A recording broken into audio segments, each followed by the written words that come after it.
Welcome to the Deep Dive, your shortcut to being truly well-informed fast. Today, we're diving headfirst into, well, a dream many of us share. Envisioning a life in a beautiful, sunny European country like Portugal. Ah, yes, the classic dream. Think vibrant cities, stunning coastlines, amazing food. Exactly. But there's always that looming question, isn't there? Can you genuinely thrive there if you don't speak a word of Portuguese? That's precisely what our deep dive is set to unravel for you today.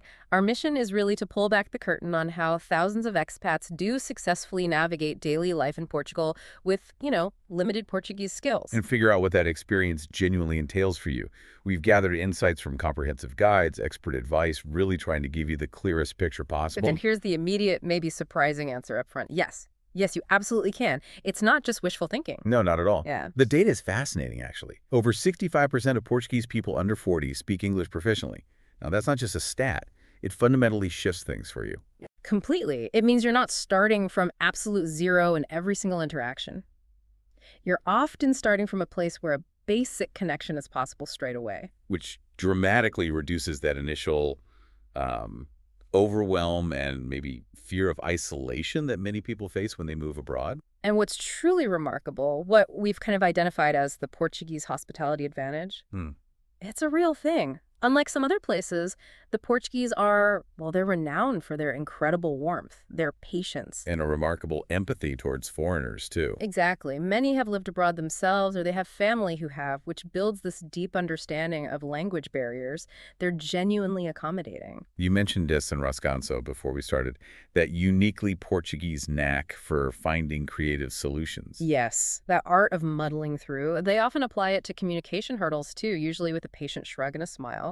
It creates such a supportive environment for you, to learn at your own pace. Okay, so knowing it's possible is one thing, but where exactly is English most useful? Let's zoom in on the geography of language in Portugal. Good idea, because your experience is going to vary wildly depending on where you choose to settle. It really is a big divide between the cities and more rural spots. Right, so major cities first, like Lisbon, Porto, maybe Cascade. Precisely. In those places, you'll find most service industry workers speak English. You've got well-established international communities. English menus are pretty common. And finding bilingual healthcare professionals is often easier too. Often, yes. Lisbon, especially, is a truly cosmopolitan hub. Many expats choose it specifically for that relative ease of integration and those big English-speaking networks. Okay, and Porto, up north, Portugal's second city. How does that compare? Porto strikes a fantastic balance, I think. It beautifully blends that authentic Portuguese culture with a growing international influence. It's still quite English-friendly. You'll find particularly high English proficiency near the universities and in the tech sector, which is booming. Plus, all the main tourist zones are well equipped for English speakers. It offers a great fix if you're looking for that blend. Gotcha. Then there's the Algarve region. That's often seen as the most expat-heavy area, right? But it really stands out as Portugal's most English-friendly region, yes. It boasts deeply established British and international communities, extensive English language services, healthcare with English-speaking staff, loads of social clubs. But there's a but coming, I sense. Well, yes. And this is a crucial nuance for you to consider. Right. Living mainly within these expat bubbles, as they're sometimes called, can sometimes, perhaps inadvertently, limit your deeper cultural integration. And limit those chances to actually practice and learn Portuguese. Exactly. You might find yourself defaulting to English more often than not. That's a fascinating point. So on the flip side, if you venture into smaller towns, rural areas, or maybe the interior regions of central Portugal, what's the experience there? Well, you'll certainly encounter fewer English speakers. That's the main difference, which naturally means you'll rely more on your basic Portuguese, even just for day-to-day things. What's the deeper benefit there? Is it fair to say these areas offer a sort of authentic cultural experience? Absolutely. And perhaps even a stronger, albeit maybe more challenging initially, motivation for you to really learn the language and forge those deeper local connections. So it's not just about a potentially lower cost of living in those areas. No, not at all. They provide a natural, stronger push for language learning. Because while you can survive with English in many places, knowing even just a few basic Portuguese phrases, It truly transforms your daily interactions. And it shows respect for the local culture, which is huge. Huge. It opens doors beyond just, getting what you need. Hmm. So with that in mind, we've identified a core survival vocabulary toolkit that every expat should absolutely have. Okay, let's break that down. The absolute essentials first. You'll definitely want hola for casual hello. Right, your basic hello. And then the time-specific greetings. Bom dia for good morning, Boa tarde for good afternoon. and boa noite for good evening or good night.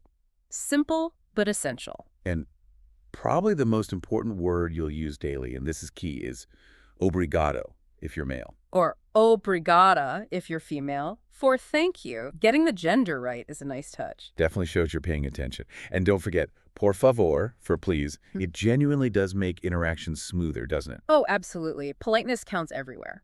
Beyond that, there are practical phrases. Desculpe for, excuse me, or sorry, is vital. And the crucial one for setting expectations. Yes. Non falo Portuguese. I don't speak Portuguese. Saying this up front often prompts people to switch to English if they can, or at least speak more slowly. Good tip. You'll also want to ask fala inglés. Do you speak English? Essential. And if you didn't understand something, não percebi. What if they're speaking too fast? Which happens? Try mais devagar, por favor. Slower, please. And for shopping, your absolute go-to is cuánto custa. How much does it cost? Simple, but effective. And for getting around. A few navigation words must go a long way. They really do. Onde fica, for where is your starting point. Then just add esquerda for left. Direita for right. And enfrente for straight ahead. These will genuinely help you follow street directions or even understand your GPS if it's speaking Portuguese. Which actually you mentioned could be a fantastic learning tool itself. We'll come back to that. Definitely. So we've talked about getting by with basic phrases, but beyond those first interactions, how do you really navigate the practicalities, daily life stuff? Yeah, this is where those language skills or lack thereof can really get tested. Let's talk banking first, because opening a bank account can often be one of your first hurdles. It can feel daunting. The good news is international friendly banks like Millennium BCP, Santander, Novo Banco, they typically offer English services, at least in the main branches or online. So what's your advice for navigating that? Well, for complex things, maybe bring a Portuguese-speaking friend if you can. Also, many banking apps now have excellent English interfaces, which helps a lot for day-to-day management. And remember that key phrase. Right. Quiero abrir una cuenta. I want to open an account. And honestly, for setting up your whole financial life, especially getting your NIF number. That's the crucial tax ID number, right? Yeah. Like a social security number. Exactly. For that, professional assistance can seriously save you hours of confusion and stress. It's often worth it. Okay, moving on to healthcare. Portugal has an excellent healthcare system, we should say that. Absolutely. Very high standard. But we recognize the language barrier can understandably cause anxiety, especially in a medical situation. So what's the emergency strategy? In an emergency, always call 111. The operators often speak English, which is reassuring. Crucially, learn the phrase, preciso de ajuda médica. I need medical help. Good one to know. And maybe keep something written down. Definitely. Always keep a small card with your key medical conditions and allergies written clearly in Portuguese. For routine care, private hospitals often have English-speaking staff. Public health centers might be trickier. They might require basic Portuguese, yes. But many pharmacists speak excellent English and can give basic advice or help with over-the-counter things. And consider health insurance that includes translation services that adds peace of mind. Right. What about shopping? Is that generally easier? Usually pretty straightforward, thankfully. Supermarkets are generally easy. Self-checkouts often have English options. Packaging usually has pictures. And staff normally understand basic English numbers. But the traditional markets, the fun ones, that might be different. A bit different, but very doable. It's all about the point and smile approach sometimes. Learning numbers in Portuguese helps for prices, obviously. Using your phone calculator can bridge gaps. And knowing simple words like isto for this and a kilo for that. Your absolute best friends in a market. I heard about one expat who, purely through pointing and smiling, ended up with the most delicious, unexpected pastry from a local baker just by trying. It's that kind of interaction. Love that.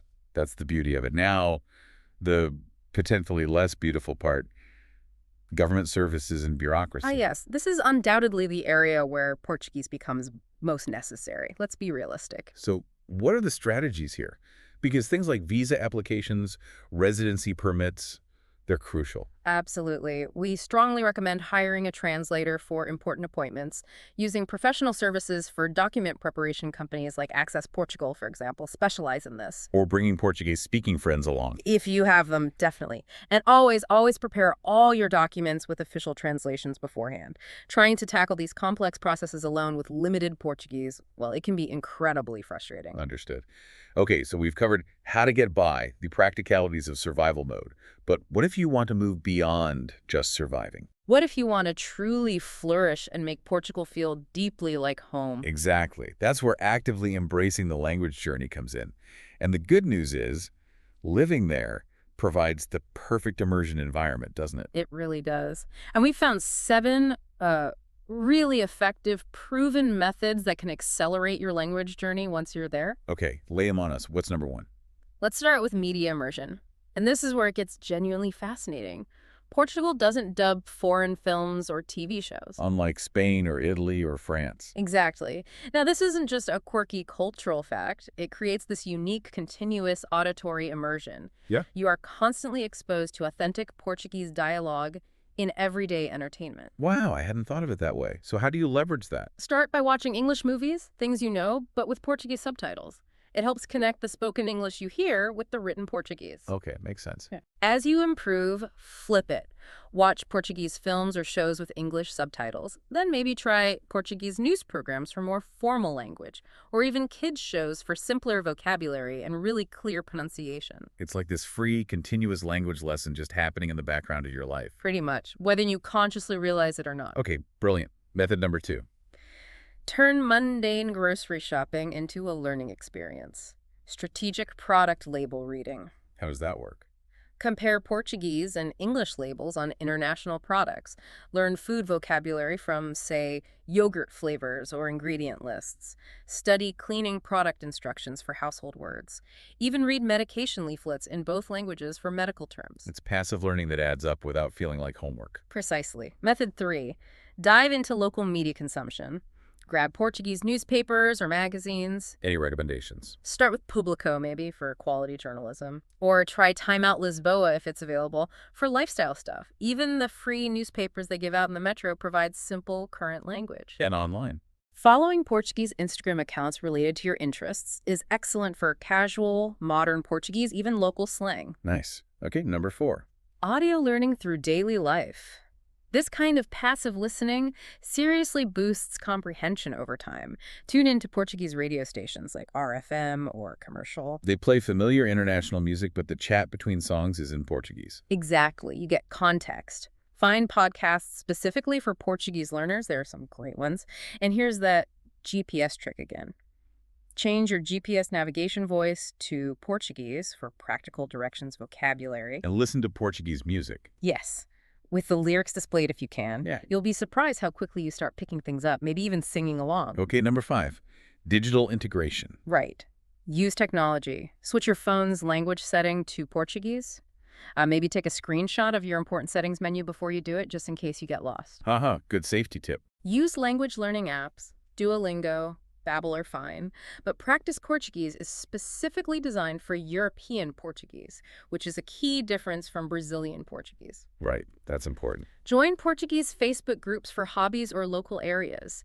Even set a Portuguese keyboard on your phone or computer. It forces you to learn proper spelling and common typed phrases. Smart. Method 6.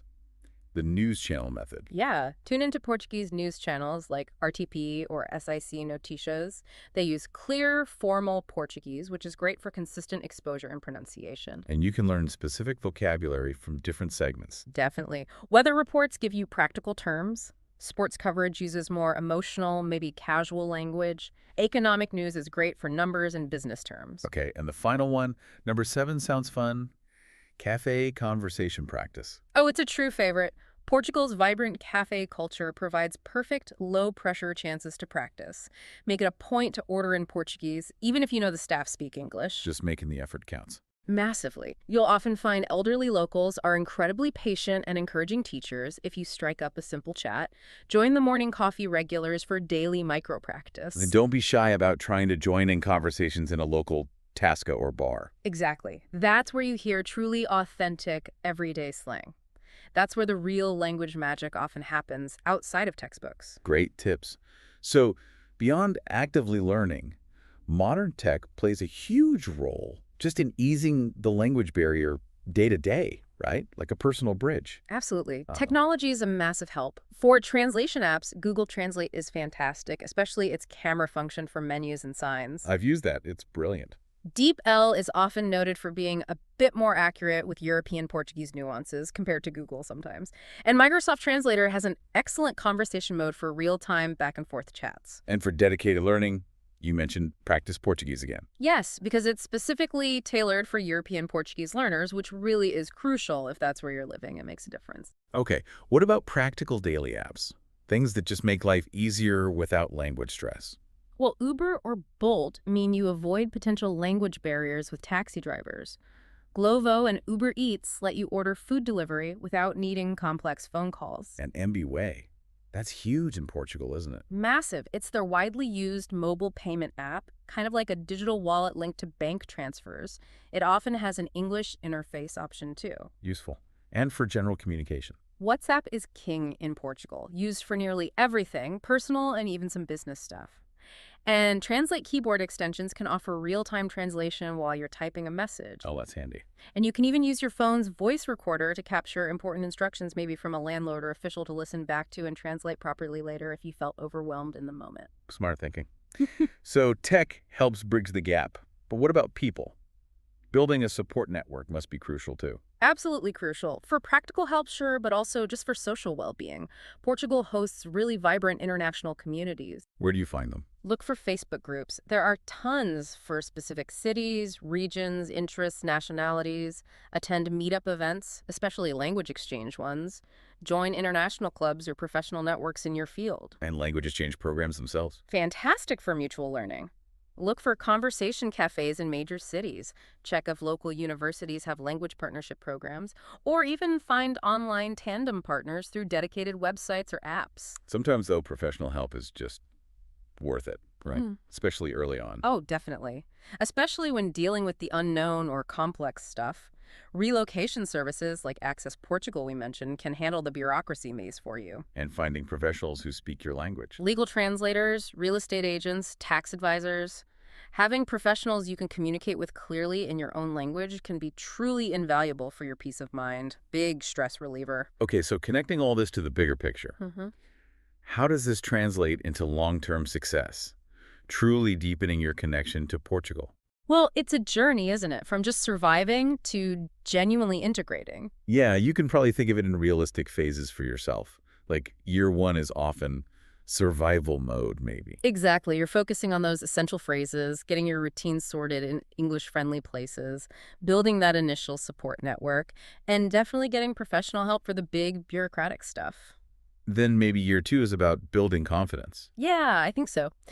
This is often when people enroll in more formal Portuguese classes. They start attempting more complex interactions, maybe consciously trying to step outside the purely expat bubbles. And maybe starting to tackle reading official documents more confidently. Right. And then, year 3 and beyond, that's where true integration can really blossom. How so? You might aim for a Portuguese language certification, like the A2 level for citizenship. To solidify your skills, you start engaging more deeply with local community groups, not just international ones. Maybe considering citizenship requirements seriously by then. Possibly. Well, you often find yourself becoming a kind of bridge, a resource for newer arrivals, sharing what you've learned. But what's fascinating is that language, while huge, is just one piece of truly belonging. That's a great point. There are cultural nuances, too. What are some of those unique Portuguese things that help you feel more connected or are rewarding to discover? Oh, good question. For you, embracing Portuguese timing is key. Lunch is typically around 1 p.m., maybe even 2. Dinner starts at 8 p.m. or often later. It's a different rhythm. Need to adjust your stomach clock. Definitely. Master the two-kiss greeting. It's usually right cheek first. It's a very common social ritual. Understanding desenrascanço, that art of resourceful problem-solving we mentioned, helps you appreciate the local mindset. And the music? Fado. Take the time to listen to it, Appreciate Portugal's soulful musical tradition. It speaks volumes about the culture, the feeling of saudade, even if you don't understand every word. Lovely. Okay, let's maybe address some really common questions we hear, just to reinforce the key takeaways for you, the listener. First big one. Can you work in Portugal without speaking Portuguese? Yes, you absolutely can, especially in international companies, the booming tech sector, tourism, and obviously teaching English. And many remote workers use the D8 digital nomad visa, right? Yeah. That doesn't require Portuguese for the work itself. Correct. That visa is designed for people working remotely for companies outside Portugal. However, it's fair to say learning Portuguese will dramatically expand your job opportunities and probably your earning potential within the local Portuguese economy. Makes sense. How long does it typically take someone to learn conversational Portuguese? Enough to get by day to day. You know, with consistent daily practice and living there really helps most people can achieve a basic conversational level within about 6 to 12 months. So not forever. No, the key is consistency, regular interaction, maybe some structured learning alongside it. Okay. Do you need Portuguese for the citizenship test? Yes, you do. To get Portuguese citizenship, you need to pass an A2 level Portuguese language test. And what does A2 level mean practically? It's considered a basic conversational level. You can understand common phrases, communicate simple, direct information about yourself, your family, shopping, local area, employment. It's definitely achievable with dedicated study over, say, 1 to 2 years for most people. Right. Are government services widely available in English? We touched on this. Yeah, they're still quite limited, mainly in major tourist cities or specific departments dealing with foreigners. For most government interactions, Portuguese is generally required. Which is precisely why many expats wisely use professional services for those crucial processes, like getting your NIF or handling residency renewals. Exactly. It often saves significant headaches and potential mistakes, worth the investment for many. What about families? Can children attend school without speaking Portuguese initially? Yes, definitely. Portugal has several excellent international schools that teach primarily in English, but public schools are also very welcoming and provide Portuguese language support programs for foreign children. And kids pick it up fast. Incredibly fast. They typically become surprisingly fluent within about a year just through immersion. Their brains are like sponges at that age. Okay, circling back to healthcare emergencies. What if you don't speak Portuguese in that critical moment? Remember 1211. The emergency number operators often speak English, which is a huge relief. Major hospitals in cities and tourist areas usually have some English-speaking staff. But it's still wise to be prepared. Always, always wise to carry that card with your key medical info and allergies written in Portuguese. And again, consider health insurance that specifically includes translation services. It's a small thing for significant peace of mind. Good advice. Now, visas. Yeah. Which Portuguese visa might be best if you don't speak the language when you first apply? Well, the D7 passive income visa, that's for people with a steady passive income like pensions or rentals. And the golden visa, which is based on significant investment, they don't have an initial Portuguese language requirement for the visa approval itself. Okay. But, and it's an important but, remember that language requirements will usually apply later down the line if you decide to pursue permanent residency or eventually citizenship. So it's wise to start learning anyway. Got it. And finally, maybe the most human question. How do Portuguese people generally feel about foreigners who don't speak Portuguese? Is there resentment? Honestly, generally, they are incredibly patient, kind, and genuinely appreciative of any effort you make, however small, to speak their language. So just trying makes a difference. A huge difference. Attempting even basic phrases, even if you mangle them, creates immense goodwill and opens doors to conversation. The key is showing respect and a willingness to learn rather than just, expecting everyone to switch to English for you. They truly value the effort. That's really heartening to hear. So to recap our whole deep dive then, living in Portugal without speaking Portuguese, it's absolutely possible. Totally possible. Thousands of expats are doing it every day. Thanks to that amazing Portuguese hospitality, the growing levels of English proficiency, especially among younger generations, and the sheer power of modern technology helping bridge gaps. Portugal really does stand out as one of Europe's most accessible countries for English speakers looking to build a new life. It does, however, and this is the deeper value, the real heart of our discussion today, I think. Learning Portuguese, even slowly, even imperfectly, it enriches your experience immeasurably. It's not just about survival, it's about thriving. Exactly. It opens doors to deeper friendships with locals, it unlocks better job opportunities if you want them, and it provides a much richer understanding and appreciation of the nuances of Portuguese culture. It transforms just living in Portugal to truly belonging. So, for you, the listener, as you consider this exciting prospect, maybe the final thought is this. What might you discover about yourself and about this incredible culture when you choose to embrace the journey of learning a new language, even when it's not strictly necessary just to survive? It's not just about what new knowledge or skills you gain. It's about who you become in the process. Something to think about.